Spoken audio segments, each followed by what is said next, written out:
everybody, and welcome back to Shana Tova to all of our Jewish friends out there watching the show. I am none other than your friendly neighborhood CGI Soda, joined as always by Ben and 50 Shades of Geek here on the Northern Countdown, which is our first show in, 3 weeks?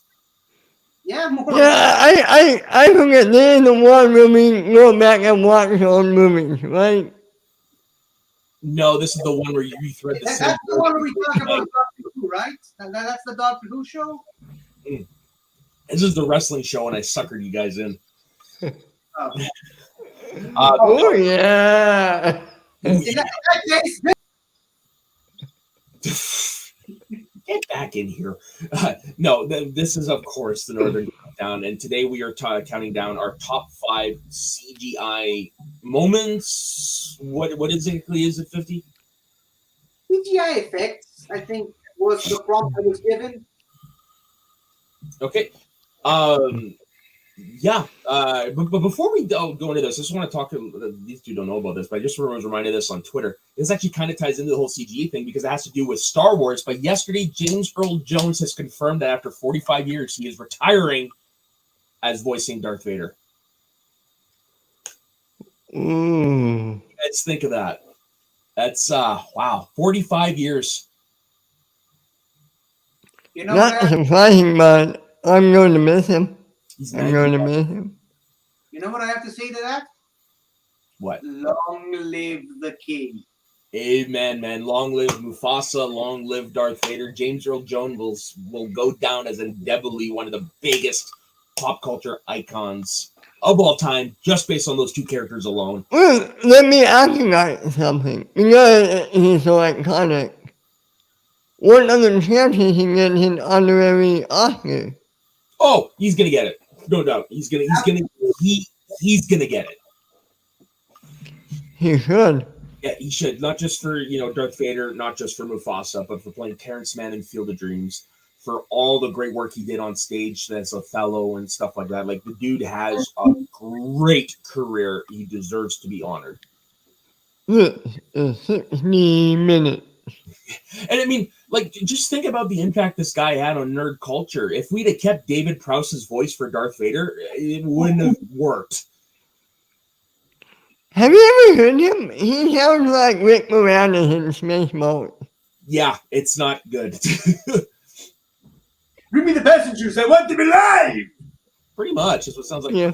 A50's mom, sorry for the delays in shows. That was all my fault. My schedule has been hell the last couple of weeks. Yeah. This guy, not me. This guy. I even told 50 last week to tell you that it was my fault, and he said you would still blame him. So I'm just saying it on camera now. It was my fault. That's what happens when you're the messenger. Yep. I was getting complaints like, why doesn't he just quit his job already? Come on, my boy, I missed my show. Seriously? Yes. Oh my lord. Well, I hate to break it to you, 50's mom, but I kind of need to put a roof over mine and my dog's head. That's why I can't quit my job. Yeah. Think of the dog. Think of the poor dog. He's in the other room sleeping right now. A totally not CGI dog. No, definitely not. No, definitely nothing CGI about this dog. Freaking, did I tell you the other day when I was doing something in the bathroom, like I can see my spare bedroom from here, and because of the only 2 carpeted rooms in the apartment, I keep the doors closed so he doesn't come in here and shit or whatever. But I saw him and he was trying to get into the spare bedroom today. I'm like, hey, what the hell are you doing, dude? And he's just like, no. Pretty much.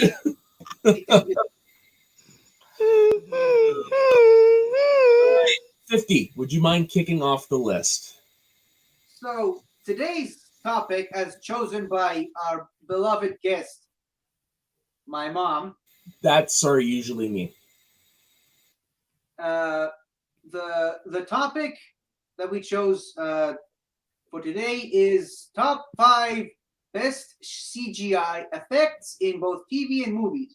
And because we had such a long break between shows, and I had to redo my list several times over because I forgot what I had on my list, I mainly stuck to movies. Maybe I'll do TV shows sometime later, but I'm assuming that they also did.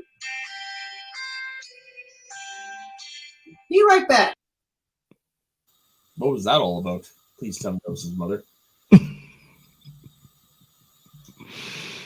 Yeah, Oh no, boy. James Earl Jones. Like, it's gonna be hard if they bring Darth Vader back and other Star Wars stuff. Like, I don't know. It's gonna be weird. I know it wasn't. It wasn't him during the TV shows, but still. You have to think they probably have a whole library of his voice backed up that they could use. Maybe, and we also do live in an age where they can digitally manipulate it to sound like Right. him. Hey, the one in Obi-Wan, that was enhanced tech they What used. What? was it? I don't know. Yeah, it was. I mean, he didn't new voice, but they enhanced it to make it sound like. Right, because I mean, if you go back and listen to Rogue One, it sounds like an 80-something-year-old George Exactly. James Earl Jones. Exactly. So that makes sense. Yeah. Who to miss him?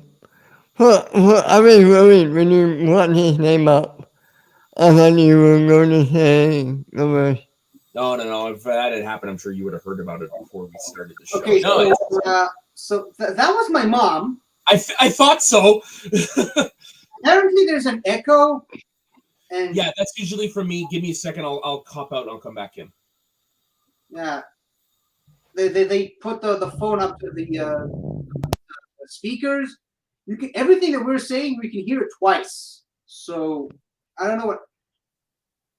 I hope that just sort of leaving and coming back was a problem, but I don't know. All right, how about now? Is there an echo? Do you guys hear anything? I'll ask her.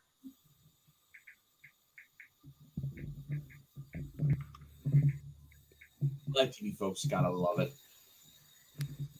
Oops, gotta take this thing out.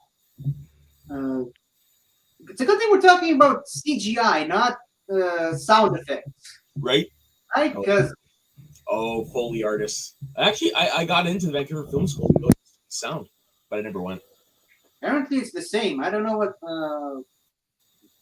Okay, what I'll do is I'll just mute myself when I'm not talking. Okay, so would you mind starting the list? Me. hold on. So Ben is now muted. Yeah, Or I'm on. muted his mic. Let me see. You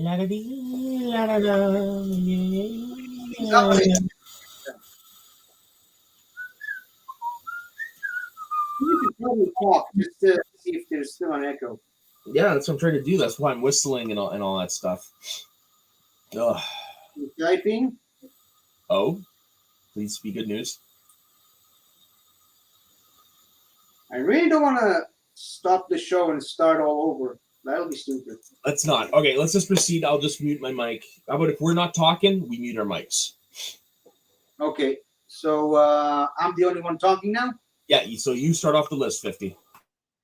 She says there's still echo. I don't know. Well, I'm gonna say my thing, and we'll see if. Okay, so my number 5 after that confusing bit of technical issues. Really hope it's fixed. But my number 5 is Gollum from the Lord of the Rings trilogy. Hold on. Slight punt. Yeah, I guessed as much, so I'm going to mute myself, and hopefully this will solve the problem. The Magnet Punted, The Lion King 2019. Punt! Not surprised, but not a punt from me. Okay, so my number 5, I wouldn't be surprised if it was a punt either. It is the T-1000 from Terminator 2. Punt! Yeah, okay. This is going to be a quick show, folks. Now, mercifully quick show. So, my number 4, this actually might not get punted. It's the Pokemon from Detective Pikachu. I didn't think about that. I love the movie. I just didn't think about it. Anyone else? No. Hold on, I'm just gonna once more ask my mom if muting all of us fixed the problem. And so yeah, Pokemon Detective Pikachu is a live. Some might consider it a live action CGI hybrid. I consider it a live action movie with CGI characters in it. But again, you gotta remember, these are Pokemon. These are magical creatures, and each Pokemon comes.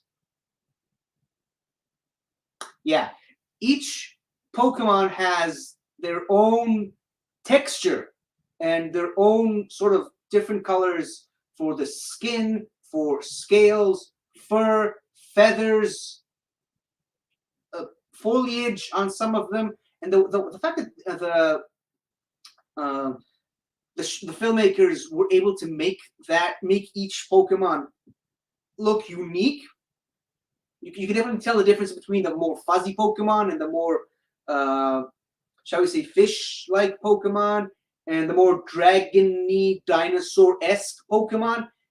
It's a really creative use of CGI character rendering, and in the games themselves and in the Pokemon anime, all the Pokemon kind of look the same, or rather, they have the same type of art style. So when you bring a franchise like that into live action, you gotta take these things into consideration, which they did, and I admire them for it. And I just wish the movie would have been better, but that's just me. And I hope that that proposed live action Netflix series, if it ever gets off the ground, I hope that they'll continue with that same design philosophy for the CGI characters from the Pokemon. Anything else to add? No, I actually, like I said, I really enjoyed the movie. And you're right, like they did a really good job at making every Pokemon look distinct, and it looked like they belonged in the same world together. Really, really, really well done. Yeah, and not just that, but some of the attacks and moves that they use, they look different as well, and they look really, really good as a result. And that there's that scene where the giant Torteras are coming from the ground. That was.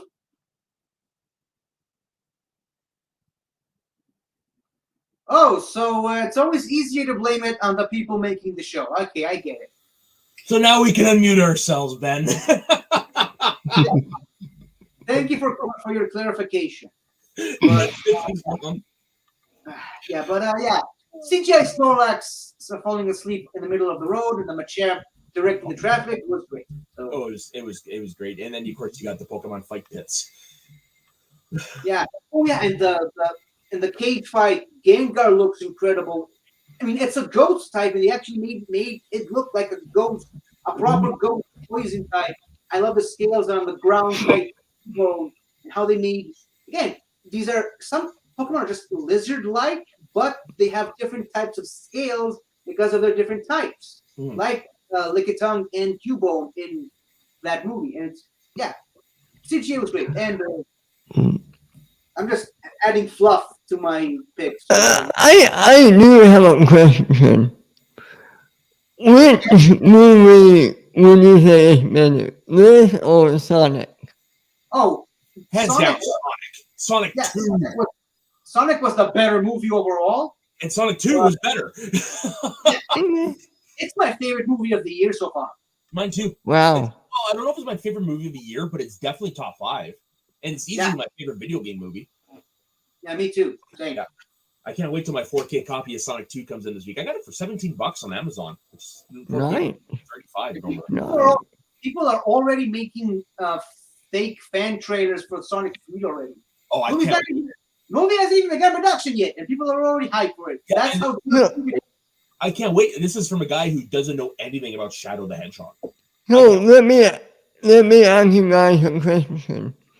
We know Jim Carrey said he's not acting. Do we think he won't come back for the third one? He never said he retired, and he just said he was done acting. And I'm going to use a cliche from the wrestling world, but never say never. They always come back. Well, not always. There are the exceptions to the rule, like Sean Connery and Gene Hackman, but they're also about ready to fall apart. Well, Sean Connery can't come back. Oh, for fuck's sake! Well, no, yeah, shit, he can't come back. God damn it! I think that's the second time you did that. No, I think it's the first time I've ever done it for Sean Connery. Oh, then somebody else did that, man. I had to say nothing. That's okay. My mom does it to Mel Brooks all the time. That guy is not allowed to die. He's a national treasure. Yeah, absolutely. We must preserve him at all costs. Let me ask you this, Bill. Let me ask you this. Did you watch Sonic 2? Yeah, I did. Because the way they ended that movie, minor spoiler for people who didn't watch it, the Dr. Robotnik character, the way they left him off is he could come back, but it's understandable. So I know. I like that they left it off that way. Let me put it this way. I wouldn't be surprised if he came back. And I wouldn't be surprised if he didn't. For me, personally, he's one of my favorite parts of those movies. Oh, so I hope he comes back. I can't wait to do the double feature when I get that Blu-ray. I can't wait. I was legit worried that he would ruin the movie for me, and he ended up being one of the best parts of the first one and a great addition to the second one. Like when he went full Robotnik. Oh my lord! And one of my favorite things is it's a character quirk that he does, was whenever he's got the addiction where he has to lick the quill. Gets me every time. All right, so enough of the Sonic the Hedgehog love fest. Ben, what is your number 4? Kong vs. Godzilla. Oh, very nice. I thought you were going to say King Kong from 2005, but that's me. I didn't think. I'm sorry? Go ahead, finish your thought. I didn't think you have these two giant monsters, and it looked amazing. King Kong. I mean, do I even need to say that? They look great, don't they? Oh, 100%. Which King Kong are you talking? Sorry, I missed it. Which King Kong are you talking about? Peter Jackson's King Kong? Or are you talking? No, I hear Kong vs. Godzilla. Sorry, I missed that part. Oh. Sorry, that's why. Yeah. Still haven't seen it, but since it's on our wheel, I know I will see it soon. And the thing is, and this is a minor spoiler for you since you haven't seen it, but when they go to the Hollow Earth area, that place looks amazing. Yeah. Aside from just having the old movies. Aside from just having two giant monsters fight each other, they created an entire environment with a vibrant location with creatures and plant life in it, and it looks incredible. So yeah, that's a good one to have on our list. Yeah, I actually can't wait to watch it. I'm looking forward, but I'm gonna wait till it's time to watch it for our show. Yeah. And then maybe we do watch it together. I gotta watch it again. So is it my turn? Yep. Yeah. Okay. So I just modified my list. Because originally this is where I had Gollum. But since we're going to be talking about him later, I actually moved him to my honorable mentions because your pick reminded me of something I'm stupidly forgot off my list. So wait a second. Can I talk about mine? Or is it also punted from Ben? It's also punted from me. It's also punted from Ben. That's why I was like, I'll just take it off. No, I replaced it with the Planet of the Apes trilogy. Punt.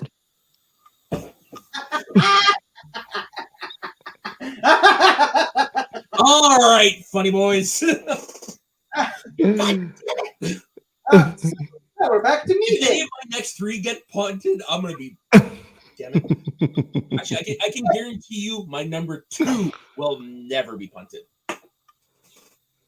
So we're back to me then. Yeah. What a pleasant surprise! Oh wait, what was that? Oh, sound What a was pleasant that? surprise! Okay. What a pleasant surprise! You're a nerd! Did you add a bunch of these in here, 50? Yes. Right on. I was busy. I was bored the last couple of weeks. We didn't do a show, so I decided, why the hell not? And you know, Do you not know what else threaten me with muffins. you know what else I have to say? Stop shooting. I'm a vegan. What's that from? It's all from Doctor Who Bikini. Okay.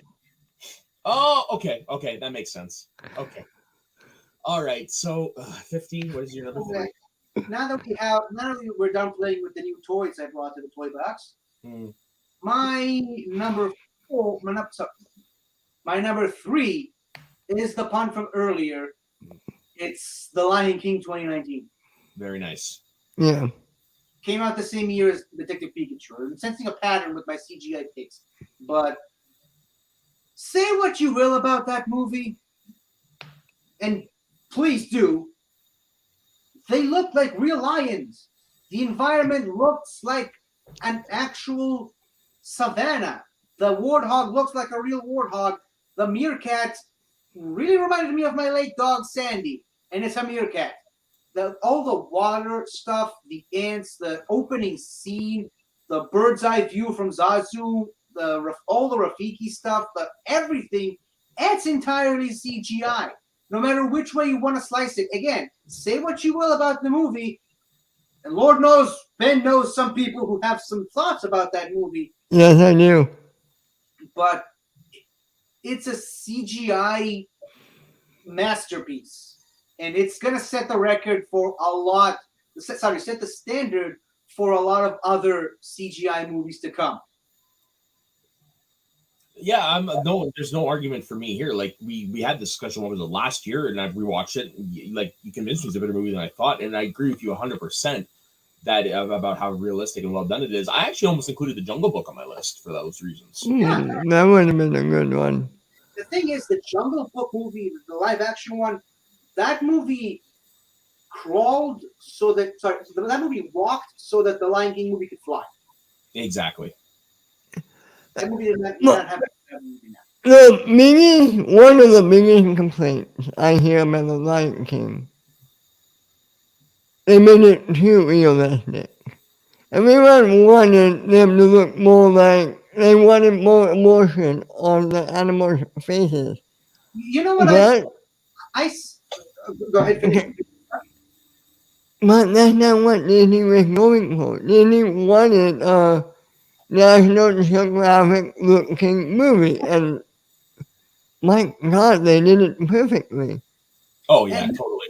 the thing is, whenever I hear people make that complaint, I always say, have you ever seen a lion emoting or smiling or whatever? Yeah, And the thing is, if you actually really, and I did do this on one of my many rewatches that I did for that movie, I did this, I specifically looked for it. These animals are emoting just as much as their physical limitations allow them to. Mm-hmm. And what hammers home the point even more, someone actually did remade some of those scenes with the realist, not the realist, sort of superimposed the animated versions of these characters onto the CGI live action models from the movie. One of those, some of those smart asses on YouTube that go like, I fixed the Disney Lion King CGI. You know what? Those guys who have their heads up their asses that far that they can't really see the sun, thinking that they can do a better job than the Disney animator stuff. One of those guys did that, and it looks horrible. It looks terrifying. It looks terrifying. I take the real movie what happened over this any day of the year. And because you just lit a fire under my ass, I am now going to look for those pictures and bring them up during the show. Nice. All right, Ben. Ben has the ring. My precious Gollum. Very nice. I did a rewatch of this trilogy. The effects on Gollum and Andy Serkis, it's incredible. I mean, there's a scene in The Two Towers where he's arguing with himself. Mm-hmm. And you believe it, it's You, but what did you even do the rest of him? You must kill him. What the hell? I can do a golem. Stop shooting. I'm a vegan. All right, Ben, continue. can I? Yes. Okay. It is amazing what they were able to do back in 1999, 2000, 2001. I mean, It still holds up as some of the best CGI today, but not like. Then that's the beauty about Golem. Like it's part CGI, but it is mostly Andy Serkis as well that brings that character to life. And I'll be damned, he should have won something for those roles he does like that at this point. yeah. And I he mean, didn't he win something? what? No, No, but he nothing. should have won like an Oscar or an honorary Oscar because I mean, like they've done that in the past for like breakthrough in like effects and stuff like that. Like I'm surprised they just didn't do it for him for Gollum. And just like I brought up earlier with the Lion King and the Jungle Book, Yep. that movie, the effects on that movie walked so that another movie that we're about to talk about because it's on our list as well could fly. Yeah. Like, motion capture technology would not be as it is today if not for that movie, and for Andy Serkis's continued persistence in using motion capture as a form of storytelling. Mm-hmm. Even just the effects on his face alone could be an entire day of just. I'm struggling to find the word, but visual effects school. Yeah. Whatever the hell that's called. But yeah, and that's not even counting the rest of the body. What? Film school? Yeah, but is there like a special one for visual effects? Okay, fine. Well, I mean, hold on. I'm just basing it on my own experience because in Vancouver, like actually a buddy of mine did actually go to school and graduated with the intention of being a video game designer. And there are places that you go for that. And here was what the hell was it called? I can't remember. But anyways, no, like they have divisions of that in film schools as well. So I mean, there isn't a specific school you go to for that. At least not up here. Yeah, like I said, an entire day of just studying how to do the effects on his face, not even counting the rest of the body, which was also really great. And pretty much everything I was about to say, Ben already said it. Thanks a lot. So I'm just gonna go ahead and do something that I said I was going to do last entry. Look at this. Would you have rather had this in the Lion King movie? No, but I will say I actually kind of like it. Not for movie use. Not for movie use, though. I actually kind of like what they did. I would never. I didn't find it terrifying, personally. I don't know. Oh. There's trust me, I would never for a million years release this in a movie. But I mean, just to look at, I kind of think they did a good job, actually, of yeah, they did a good job of superimposing an animated character on a live-action CGI creature. I don't know, man. You know what? I'm going to say this. If that was a portal, I would want to hang it up in my office. Yeah, like, I mean, it's just, I don't know. It's kind of cool to me that, I don't know. It looks kind of cool. This is what those characters would look like in that movie. Again, would never fucking in a million years replace them. But I don't know. I think it's just to look at. I think it's actually. But again, this goes back to the debate. That's not what Disney was going for. Disney wanted what we got.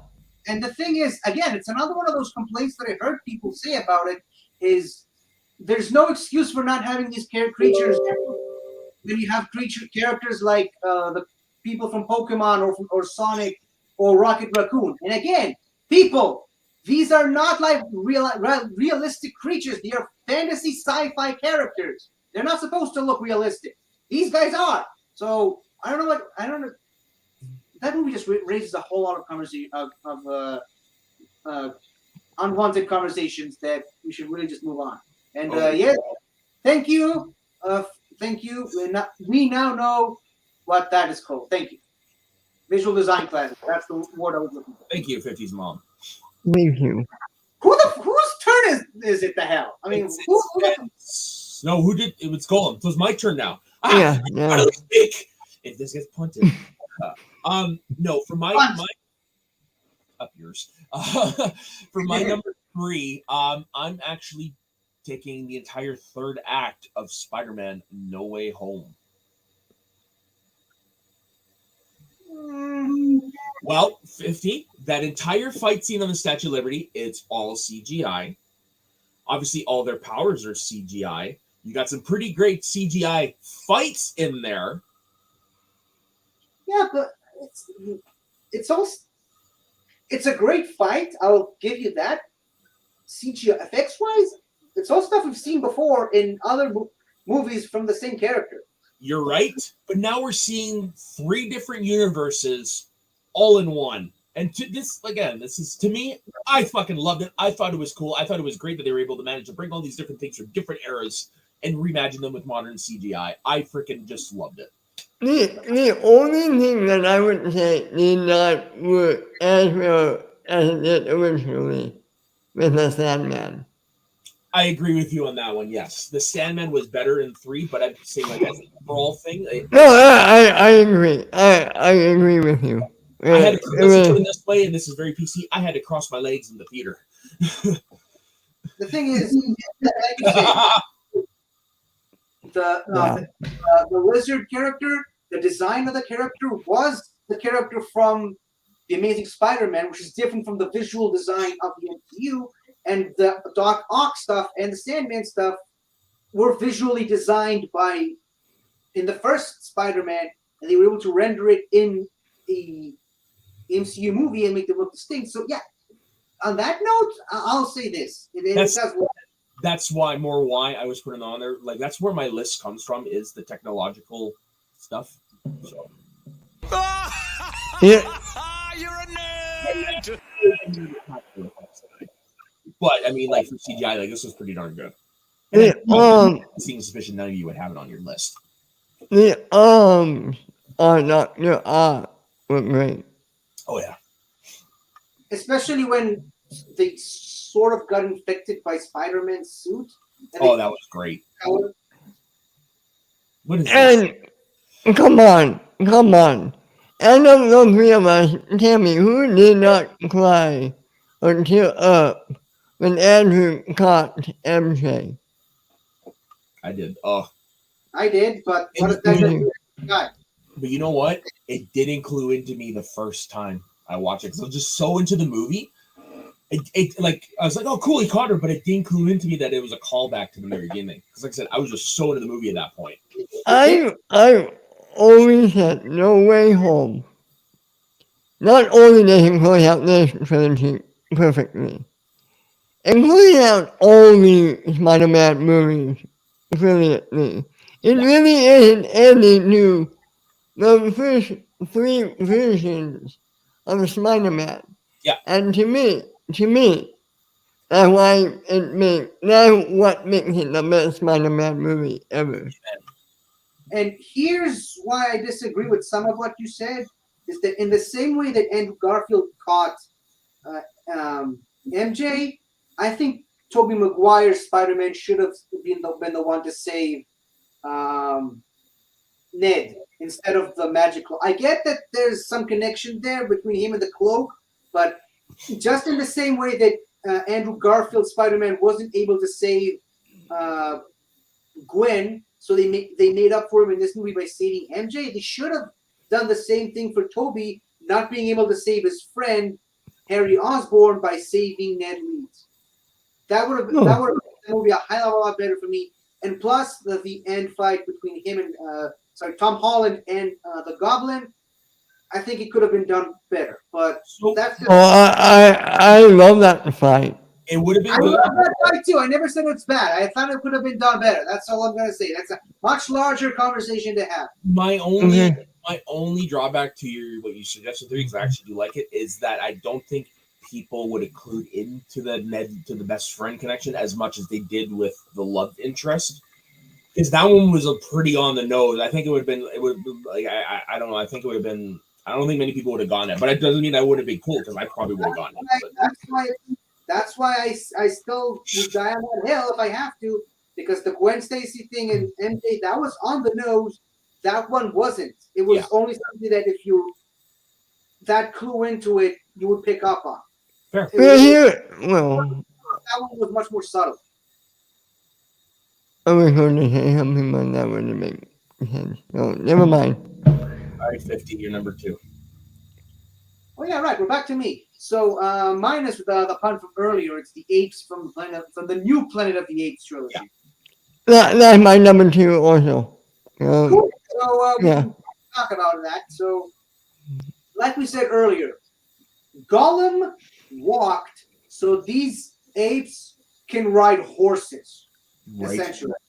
And just like we talked about earlier with the Lion King stuff, these guys look like real apes, and it's amazing. And they're doing sign language, even the way that they integrated their speech patterns, their fur, and the design of Koba with all the scars and the bad eye. And even though I didn't like the character, the Steve Zahn character from the third one, Bad Ape, I think his name was, still look really good. And they managed to make each of these apes look different and distinct from one another. Because, us dumb humans can't tell the difference between them. But in the movie, they made all of them look different and stand out. And in the second one, they gave them all makeup. And I especially love it in the third one. They gave Caesar silver fur to indicate that he's older now. And they just did so much groundbreaking work with those movies that I'm sorry, even though the original 5 Planet of the Apes movies are my favorite, I love them to death.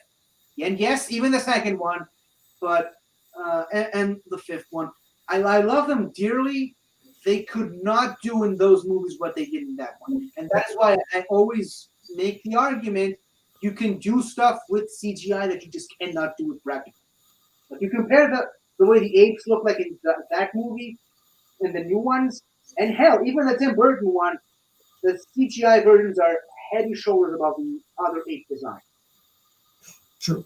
But like I've always said, though, there's really not like, I mean, look at those Planet of the Apes practical effects. They still freaking hold up 60 years later. Like that also another crux of the argument is like, does CGI always hold up? And as we've learned over time, not necessarily. Not always, but I think it will with these 8 movies. Oh, for sure. This is heads and above some of the best technological advances in CGI acting. I'll say this. Only time will tell. And it also have another thing in common with Lord of the Rings, Andy Serkis. Yep. No, You could have just called it the Andy Serkis topic, or the George Lucas topic. Pretty much. I mean, yeah, 50, to echo everything you said, the apes look incredible. They feel like real apes, and they sound like, well, real apes and apes can talk, I guess. But, yeah, I love these movies. I'm weird, the first one is my favorite, but they're all great. Mm-hmm. I even like the third one. I have to go for the second one as my favorite personally. Yeah. My favorite of these ones is the third one because it's the closest one to the original, and I love the original better. I just love the whole, I don't know, there's the whole story about, the humans and the apes trying to live together, and then you got the distrust with Kobo, and I love their fight, him and Caesar's fight at the end, and I don't know, I just think there's just so much in that, like, it's storytelling wise and characterization that for me it's just heads and above the other two. Again, nothing wrong with the other two. The whole trilogy is going to go down as one of the greatest trilogies ever made. Yeah. 3 words for you. 3 words. Apes on horses. Oh God, yeah. I mean, who didn't pop when they saw that for the first time? I thought you were going to say apes to get us strong, but okay. I thought you were going to say ape killed ape, but 8 killed 8. Yeah, but thematic storytelling wise, I don't think the first two were quite up to the same level as any of the original ones. The third one did for me, personally. That's fair. all right. So we're back to me because your number 2 is also. Yep. Now this is the one I guarantee you it's not going to be on your list. This is from one of my all-time favorite movies. Shockingly, it is the reveal of the 1912 Titanic in James Cameron's Titanic. So basically, it's when they start the flashback storytelling, and they just pan over from the ship at the bottom of the ocean, and it transitions into the 1912 ship as it would have been in that day. And you've got CGI all over the place. They recreated the Belfast docks where they did it. The crane and the car, all CGI. A lot of the crowd was CGI. It was just so amazing that still 25 years later, for me, it still gives me goosebumps every time. And I do also want to give a shout out to a second scene at the end of the movie, and it is the transition after we see what would assume to be Rose die. And you see the camera go down into the promenade deck, and it starts to morph into 1912. And you go through the door, and you see all the cast greeting Rose. Ooh. I said it before on the show, but what's really cool about that scene is that when they filmed it back in they filmed it all those many years ago, nobody had ever gone into the promenade deck in the actual Titanic on the bottom of the ocean. So that was all done by what they assumed it looked like. In 2001, when they went and dove down for the documentary Goats of the Abyss, they got a submersible into there, and they discovered it was exactly as it looks in the movie. So this is your number 2, right? Number 2, yes. It's a Titanic ship reveal at the beginning of the movie with a special shout out to the end of the movie with the big Rosie, but I just wanted to add. Okay. Yeah. You're right. It's not on my list. Wow. So here's a question: did they actually build a practical mini version of the Titanic? So yes, they actually built a pretty darn close to life size. They only kept out there was a certain section in the middle that they kept out, and they only completed one half of the ship. So for this particular scene, they had actually built the wrong half of the ship. So what they did is they filmed everything in backwards. So all the costumes were reversed. So if the hat was supposed to tilt down here, they tilted it here so they can flip it. All the writing on the back wall is in reverse. Like this basically filmed it one way and then flipped it to match it historically. Cool. Yeah. Wow. Yeah. One of my favorite commentary to listen to is the historian commentary for this movie, because they just taught. So what they talk about is the attention James Cameron paid to details.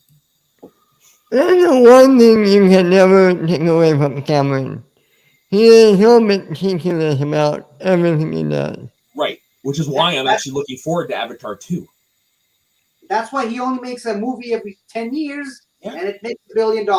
Right. I mean, like, think about it. Some of the biggest pop culture things, especially in film, are James Cameron. Titanic, Terminator, Terminator 2, Avatar. That's right there. Aliens. Right. Aliens. There's 5 right there.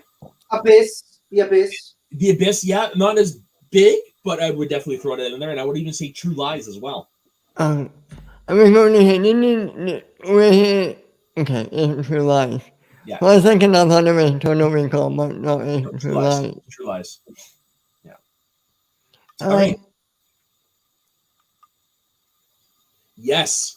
And one of the cool things they did talk about on the commentary is when they came time to film the dinner scene where Jack joins the first class passengers, and the two consultants they had, Don Lynch and Ken Marshall, they said you would walk on, and it was like you're transported in time. You weren't talking to Kathy Bates, you were talking to the unsinkable Molly Brown. It was like walking back into a time capsule and being in a room with the actual people. Yeah, you are so passionate about this movie. It makes me want to go back and watch it. This is one of those movies that I have been just entranced with all the knowledge I can find out about it ever since I first saw it. And it actually kickstarted my passion for the actual ship. So I'm all invested in this movie. That's why it's so high on my personal list. It's just. And your number, I forgot this. And your number Rocky, 2? A League of Their Own, Tommy Boy, Titanic, Indiana Jones, The Last Crusade. Cool. And this is another one of my Stan Lee slash John Ratzenberger mentions on this show. Lego Dimensions. In the Lego Dimensions Ghostbusters level, obviously because the Titanic shows up in one or two of the Ghostbusters movies, I can't remember. Second movie, Teach Marine, better late than never. Yeah, better late than never. So in the Ghostbusters level, there's a secret area that you can unlock. That if you solve certain puzzles, the ghost Titanic shows up, rises from the sea. You can actually go inside and explore it, and you can build a sort of stand for the DeLorean, and you can use either the DeLorean or the train from the third Back to the Future movie, travel back in time into the actual Titanic movie, like an actual scene from the movie Titanic in the Ghostbusters level that's accessed by the DeLorean. That's why it's my favorite video game of all time, people. I have got to get a hold of this game somehow. It's unfortunately you're out of luck. It was like if you didn't get it when you got it, one of these days we gotta get you over on this side and you can play the one I have. Well, I was gonna say, like, can't they just buy old copies of the game and find like copies of the game? But here's the problem: the characters. You gotta buy the characters in individual Lego set. Probably the reason why that game failed, by the way, is because you have to play the game and you have to buy each character individually to unlock everything they have to offer, and people's bank accounts just ran dry. Yeah, no kidding. Well, I see somebody on are selling a bunch of. Oh, never mind. That's not that. I'm just looking up on eBay, seeing if I can get the sets. Anyways, let's do our honorable mentions. Oh yeah, that's right. It's that. So starting with me first. Yeah. Okay, so the Sandman from Spider-Man 3. I agree, definitely looks better than No Way Home. Wilf Tarkin from Rogue One. And the most recent one on my list, I believe, the Invisible Man from the Invisible Man from 2020. Nice. There's a scene. Have you seen it, by the way? I bought it. I just haven't sat down and watched it. Okay, so can I spoil something? Sure. Go ahead. Because there's a movie came out over 2 years ago, so people. But there's a scene where some white paint is splattered on the quote-unquote Invisible Man, and you see him covered in paint. Not only is that great visually, but it just gave me the biggest scare in the movie theater, and that I think I ever had in a movie theater. Now, I'm going to ask this. I wonder if the original Invisible Man would count because of the techniques they used. Here's the thing: was it computer generated? Because they didn't use computer. Was it? They kind of did a primitive version of blue screen technology. Like how they did it was they filmed the scene as you normally would. Then they filmed the scene just for the plate. And then they filmed the scene with Claude Rains dressed in a black and velvet suit. And then they comprised all three, and that's how you get the Invisible Man on film.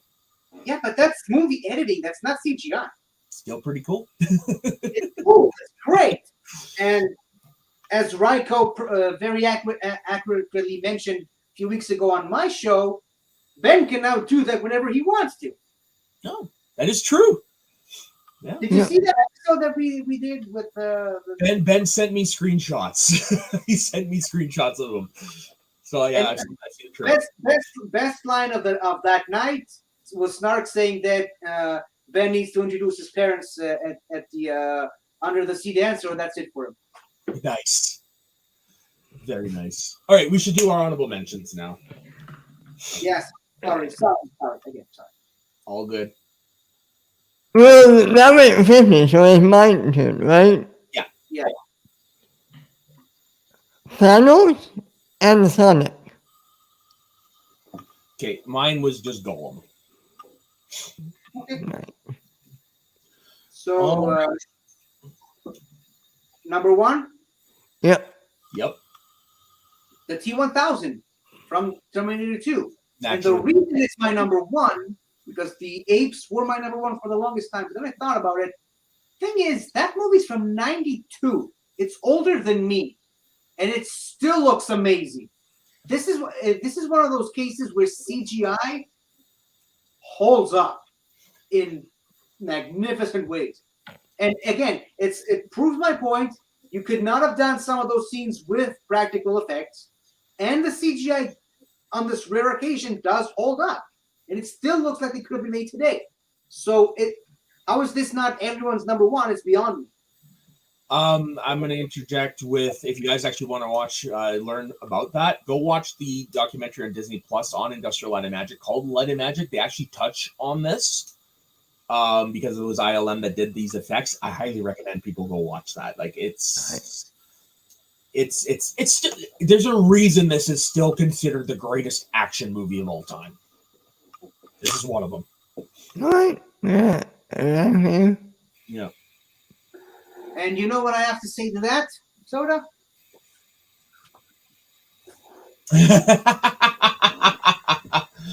I dig it. I'll be back. No, that's the wrong movie. Okay, never mind. Ben, you're number one. I am, well, okay.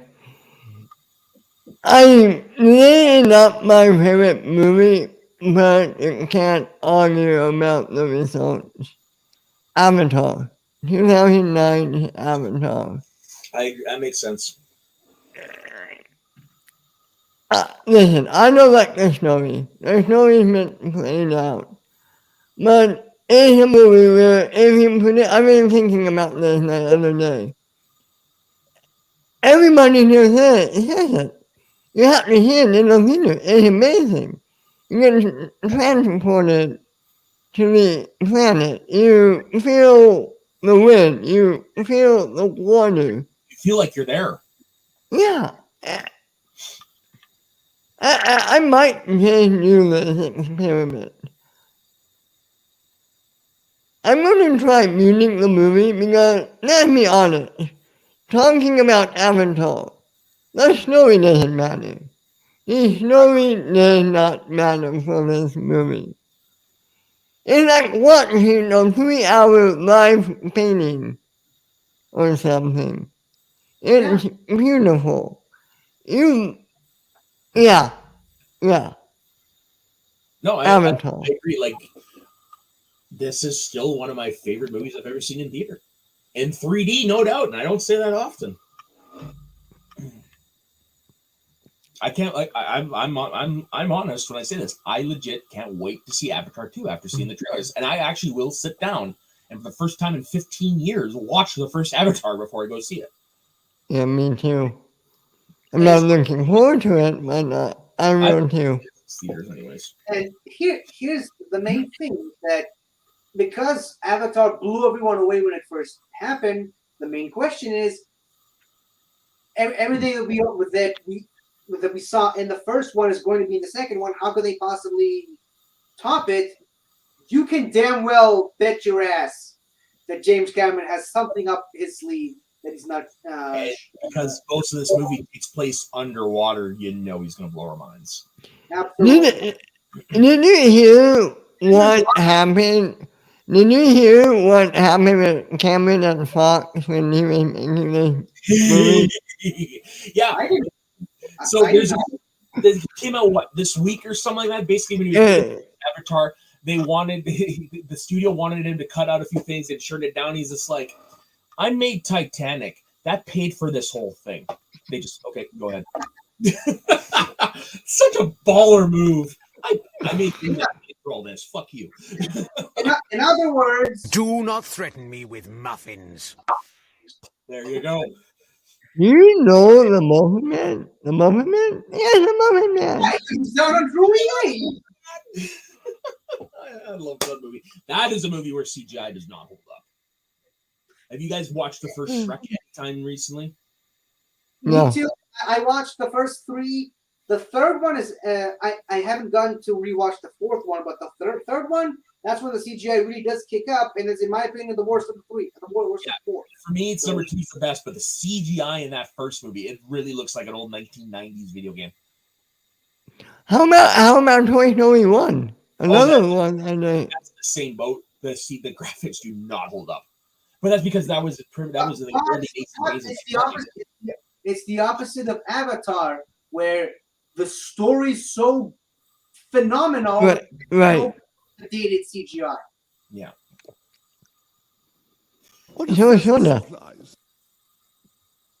So my number one, I went along a similar line as Ben. Nice to know it's not a cheat because you did the same thing. It's the first Jurassic Park. How could it not be? How is not a...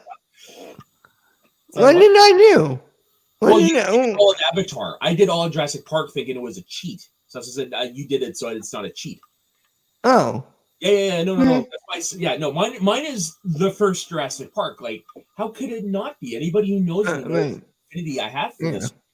Like, there's 3 scenes in particular I want to highlight. One, of course, is the T-Rex paddock scene. That is the famous T-Rex paddock scene. Duh. The second one.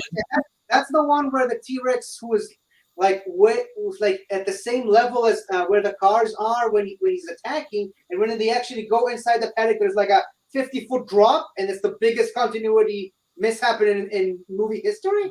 Yeah, but the movie's still so epic that I don't care about that. Just say. The second scene I want to highlight is the raptor chase in the kitchen, because that is phenomenal. Maybe you didn't really see this at the time, but maybe able to do reflections of the raptor on the setting. It's so great. Sorry, was that the? I thought that was mostly practical. Nope. It was half and half. Like, it was like most of the movies. Like, all the close-up shots are practical, but anytime you obviously see them running around or you see the reflection in the cabinets, it's all CGI.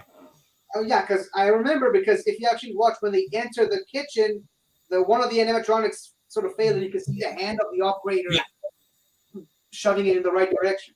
Yeah, and of course the number one scene, which is originally going to be the one I was going to put as my number one, but screw it, I said Jurassic Park. It is still the very first time we see a dinosaur when we see the Brachiosaur. No matter how many years have passed since I saw it in theaters when I was 6 years old, that scene will always still give me goosebumps, because you're looking at a freaking dinosaur. It's basically Steven Spielberg saying, "We did it." Well, you can tell on God, what's that actor's name? Sam Neill. What are you doing, 50? Sam Neill's face. Right. Oh, I get what 50's doing. It took me a second. I'm sorry. What? When he's taking off the glasses, it is shaking. Gotcha. Sorry. I'm sorry. How obvious can I have to be? Dude, long month and a half. Okay, Stop shooting. I'm a vegan. I can't believe that's a doctor. But no, I mean, like, Jurassic Park to me is a perfect movie. Yeah. We've got the occasional blunders, but what movie doesn't have those type of blunders, those type of bloopers? The Lion King. That's what movie. That's also animated. You're a nerd. Well played, Ben. Well played. That ain't me. Oh, it's just because Ben looked more like he was playing around it. I'm sorry. No, like I said, it's the first Jurassic Park, and that's actually something, as you watch those movies get along, the effects aren't as good. But that first one, it was not only a breakthrough in CGI, but a breakthrough just basically in filmmaking, period. And those making of documentaries for that first Jurassic Park, I highly recommend watching all of them. Next year, it will be 30 years. Yeah, 30 years. That movie came out the same year I did. Yeah. Before I sign off on my pick, though, I do want to say there's one of my favorite things I see in those documentaries, and it's when they're talking about the cons of having giant ass animatronic dinosaurs on set, filming in the rain, because it's foam latex for the skin. And so the rain absorbed it, which those skeletons that they build, the animatronics, they're only designed up to a certain weight. So when you get the latex absorbing all the water, it makes them heavier, and then the dinosaurs will just start shaking uncontrollably. And you can actually see footage of that, and it looks so fucking scary. Yeah, It's just nuts. You just see all of a sudden you see the T-Rex's head just going. You're like, oh my god. There is one more effect I want to shout out. And on my list, it's Two-Face in The Dark Knight. Yes. That is a great example. I was gonna bring up that movie Jurassic Park is the reason George Lucas made the prequels, which was gonna be on one of my honorable mentions, and I forgot the battle droids. They look like they could be practical, but they're CGI. Yeah. And even though they look sleeker in the other prequel movies, they definitely look CGI in the other two prequels. They look almost practical in the first one, the Phantom Menace. So I have one more actually. I'm sorry. The clones and Attack of the Clones. I'm on the boat where the wide shots of them don't hold up. Okay, that's fair. No, I was gonna say one of my favorite things actually to involve the prequels has nothing to do with CGI or whatever, but it's when they first sat down and watched the first cut. It's on the making of documentary on the DVD for the Star Wars, and you can see one of the producers, the light goes up, and he's got this look on his face like, "Oh my god, what the fuck did we just make?" All right, whose turn is it to pick next week? Mine. All right, Betty Boy, what's your choice? Okay, this is kind of an odd one, but I want to do the 5 TV shows we would watch from movies that came out after 1999. Okay, so basically you want like a Cobra Kai style series for movies that came out after 1999. I'm sorry? I'm just trying to simplify it. So basically, what you're suggesting is a Cobra Kai style TV series for movies. Right. Oh, and 50s Mom, come back in 2 weeks. I've already got my idea for my list. Okay, but yeah, guess the CGI wasn't as good as some of the other ones you mentioned. I'm sorry, and we love the movies, but CGI wasn't really the best part about them. I'm actually currently doing a read through for the first time in I think 4 or 5 years of the books. Wow, I gotta do that. Yeah, I this time I bought them digitally because I wanted the enhanced editions where you got all the pictures and stuff, and the pictures move. Oh, no, I found. You gotta tell me more about that. I'll show you later. I found in one of my local bookstores the art of each individual book, and I was this close to getting it because the way they illustrated some of the characters, it really helps you visualize them when you're reading or listening to them. But yeah, have you? 2 weeks I'll have the Harry Potter list. Don't worry. Have you guys listened to the audiobooks of that? No. I did. I mentioned this a lot of times. I've heard excerpts because I love Stephen Fry, but no, I don't really do audiobooks all that much. They're great. Yeah, they're great. I did the audiobooks mainly because I had to do a lot of walking last year and earlier this year. Yeah. It really helped. But yeah. I don't know. It's just some of them are fun. Like, don't get me wrong, I had to listen to full audiobooks, like biographies mostly. But I mean, I don't know. When it comes to books like that, I prefer just to read it myself so I can use my own imagination. That makes sense. That's fair. Again, I prefer audiobooks because I can't read a book while walking or working or eating. So, you know. Yeah, no, and like I definitely get the advantages of audiobooks because they're great for long car trips. Except for it, that's a 44-hour audiobook, and I do all. What book? Why don't you just do a 48 hour time? Stephen King's It is 44 hours. Oi. That's a cross-country trip. How long is Lord of the Rings? I don't know. Anyway. But speaking of Andy Serkis, he is doing the narration for. I think he finished it already, but did the Hobbit. What? I know he did. I know he read The Hobbit for charity, and it was. No, he just did the Lord of the Rings ones. Oh, nice. Nice. I would listen to that. So these are the audiobooks. The Hobbit is 11 and a half hours. Fellowship is 19 hours, 7 minutes. Two Towers is 16 hours and 40 minutes, and Return of the King is 18 hours and 19 minutes. So all told, yeah, you're looking at like 50 hours. Yeah. Oh, more than that. Oh shit, close to 60 hours. I think some of the Harry Potter movies were about that long with the audio. Probably. Did I say movies? I meant books. Sorry, my bad. Well, anyways, we got a full day ahead of us, so it's time we log off. 50. Where can everybody find you? You can find me every Saturday on this show, The Northern Countdown. You can find me every Monday on The Greatest Show in the Galaxy, where I talk about Greatest Show in the Galaxy, Doctor Who. I had a very interesting guest last week, and I have a really, really fun, super giant size episode with this wonderful human being coming up this Monday. So stay tuned for that. I'm also later tonight going to be on Taco's show, the Star Wars show. And I also have my own YouTube channel. I just earlier today uploaded my first of many Doctor Who Revisited, where I go over every single episode of Doctor Who, 1963 all the way up to 2022, and review them in order of release. And God help me, it's a lot of content to go over.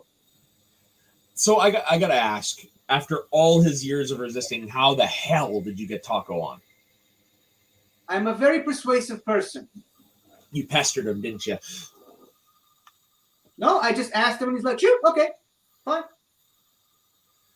All right, and Ben, what about you? And you Yeah. know what that was to me? What a pheasant supplies. Go ahead, Ben. You guys can find me at my YouTube channel, Multiverse Kingdom. We have a show almost every day. Come check us out, like and subscribe. And like Soda said, you guys can find me right here on the Northern Entertainment Group. Every Tuesday on Rewind the Tape, and every Saturday right here on the Northern Countdown. And as for myself, Soda_the_Saxman on my personal Instagram and Twitter. You can find me on all the shows that these two have mentioned on this channel. You can also find me Saturday afternoons over on the Let's Get Radio Network on the Blokes of Wrestling. Or for the rest of the weekend, you can see me sleeping, catching up on some sleep. But anyways, on behalf of the three of us, thank you very much. Don't forget to like and subscribe and leave in the comments what you think are some of the best examples of CGI in film history. So, on behalf of the three of us, we will see you next week on the Northern Countdown. Have a good day. Have a good weekend, folks, and enjoy it while it lasts.